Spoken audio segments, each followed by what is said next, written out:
choosing something that's easy for you. It's going out and executing. The thing I would say, hey, what helped you meet your goal to get here? Well, truly hard work, but I have always lived by the mantra is that the hard is what makes it great. So, you have to be good at your job. It may take a lot of effort, but that is what makes this job, this mission. And it really doesn't matter if you're talking about commanding an F-18 squadron or any other service organization, any other job or career. It's doing what you love, doing it well, working hard to get there. It's the mentorship, both inside the Navy and outside the Navy. Like Susan, I have had a lot of mentors over the years, most of them male, but I've learned kind of in more recent years that, hey, it's the peer leaders. It's important to also find female mentors. And I think that's part of why I have chosen to stay in as long as I have, is try to help those that are junior to me. And again, keeping those options open. I didn't expect that I would be here 21 years later. I thought, hey, the Navy is a great opportunity. I want to serve my country. I'd love to get college paid for if I can. So that's what I did. And every step along the way, I said, I really like this job. I'm pretty good at it. I think I love doing what I do here and serving the country. So I've kept my options open in order to get here. And then something the Navy has taught me is get out of your comfort zone. I was one of those, a lot of us are people that, hey, it's easy to stay in your comfort zone, to do what you are good at. And often you find your true passion in getting out of your comfort zone, trying something new, seeing what else is out there. So I would tell that, this is kind of, if you ask me, if Raphael said, hey, what should I do? I would say, do what you love, do it well, try something new. Don't just, do what you think you're good at right now.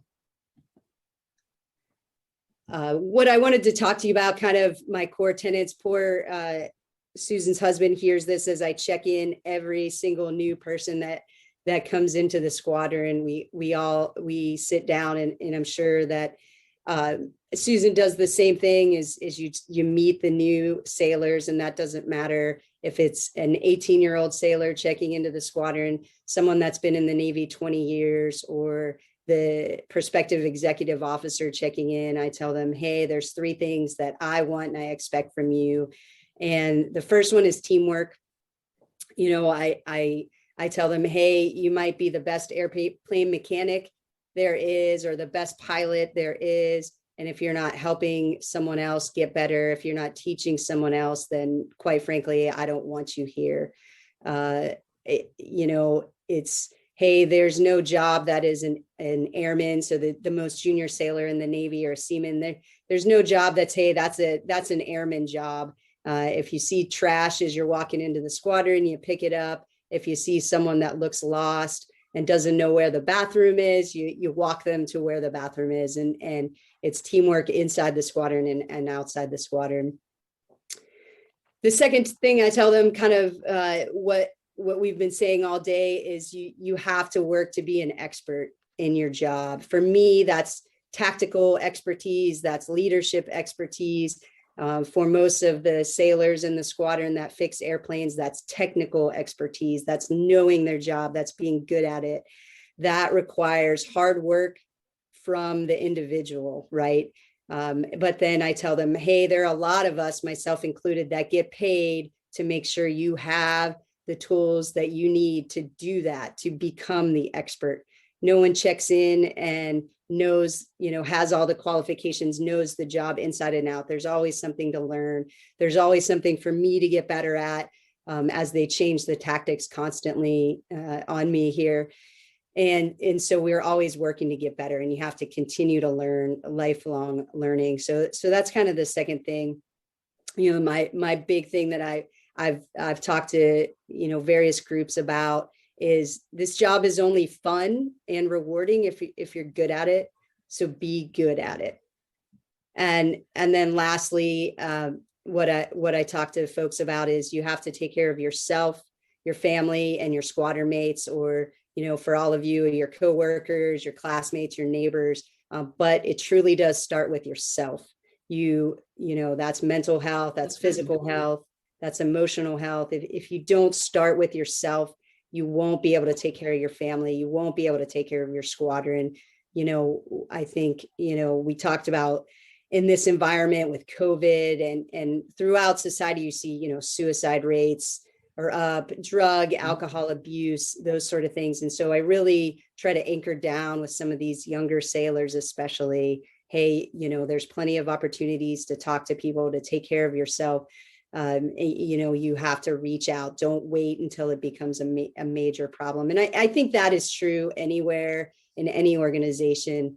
And I just really tried to anchor down. This is not a male-female thing. This is not a black-white. This is not a senior, junior. This is affects all of us. So that's kind of what I believe are the core tenets of my squadron. And I think that translates into anywhere. I wanted to also touch, because I've seen on my Facebook feed and social media feed, something that I did 2 years ago that some of you may have seen in the paper. I was honored to be a part of Captain Rosemary Mariner's flyover.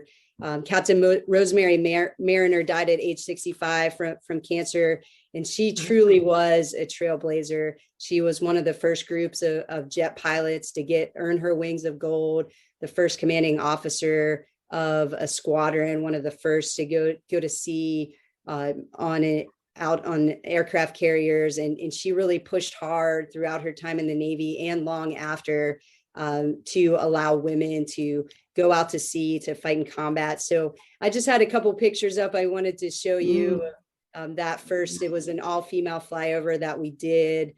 And that was in February 2 years ago in 2019, we did that. And here's the group of us. We had all women airplane mechanics, as you can see. So we took a picture together. It was a pretty phenomenal event. And I was so honored to be a part of that flyover. Okay, one last airplane picture, and that is all I have. And I'll leave it open for questions. Thank you so much. That was wonderful. We have a couple of questions if we have time, Norlin.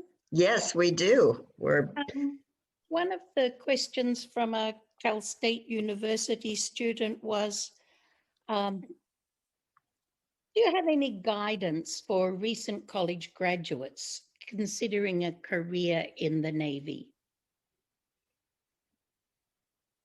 Sure. You know, it's taking that first step. It's going to, if you're a recent college graduate, you know, there's opportunities to find the, you know, most likely a naval officer recruiter and talk to them about various opportunities. You know, I think all of the services are open to, provided you have a degree and you've done well. The Navy in particular, they value some of the technical backgrounds, but that doesn't mean you have to. So I would say, you know, follow your passion, follow your dream. And if you hear no the first time, don't give up. Keep trying. Maybe try a different service, maybe try a different path, but there's plenty of opportunities. The Navy was going to decommission the littoral combat ships.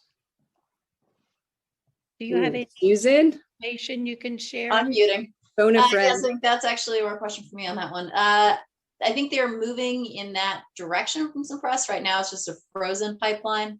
However, there are quite a few. It's kind of like any platform. Like they've started decommissioning the first ones that came off the line, but there are still new ones being produced because it takes 15 years to make all of them. So we still expect to be in the job, I guess, for at least a while on them. And Commander Mintz, one question was, what kind of changes have you seen in the Navy over the time you've been there, perhaps that relate more particularly to women?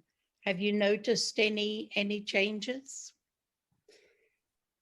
Absolutely. I think kind of what we talked about, the opportunities, at least in my time, and a lot of that I attribute to, like I talked about Captain Rosemary Mariner and some that have gone before me.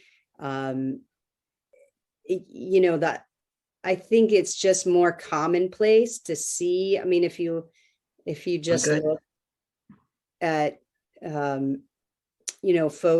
individuals that have risen to the ranks, when Susan and I were junior officers, there weren't a whole lot of women to look up to in positions of leadership. And now I think, although, the Navy still struggles with diversity, there are much more opportunities to get those senior mentors, like I talked about. At the end of the day, I've been blessed that, it truly has been if you're good at your job, I've been able to continue forward. And I think that's been for quite a while, but, just being able to look up to some senior mentors that were female, it's amazing to me. Even yesterday, I checked out a young sailor, a culinary specialist, so a cook who was going to another squadron. And at the end, she said, ma'am, I'm just so happy that I was able to serve with a woman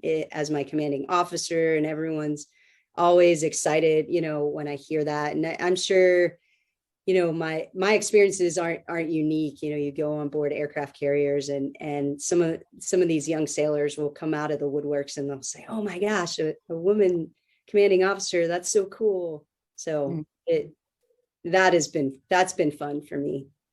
Yeah. And just one last question here. When in terms of advancement, is it a very competitive environment to advance? And do you have any comments about that? There are certain wickets, I would say, in the Navy that you have to meet in order to advance. And we are ranked, we get what's called fitness reports that every year that you're ranked amongst your peers. So there's always competition. You have to hold certain jobs. For us, in order to make the next rank, we have to have been a commanding officer of a squadron. To get here, we had to have had that kind of middle management position as a department head. So yes, you have to do your job, you have to do it well, and then someone has to recognize that you're doing it well. Right. And do you actually apply for promotion, or does the management put you forward for a promotion?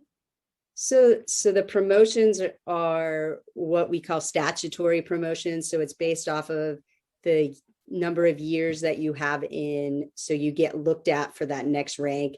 And then in order to get selected by the board, you have to have met those requirements that I talked about. So you don't really apply to get promoted. It's based on your number of years that you have in, and then based on the jobs and the evaluations that you have at that point. Excellent. Commander, we also have a question about degrees from someone. As a retired systems engineer from Boeing, I'm curious if your BS in systems engineering has been a valuable tool in taking on the unknown, developing your team, and implementing solutions. I saw that on the chat from Sally, I believe. Yeah, if you look up and down the Navy, you'll see any and all degrees. I think in the Naval Academy, there was a saying, poli sci and fly, is what they used to say, right? But yes, I having the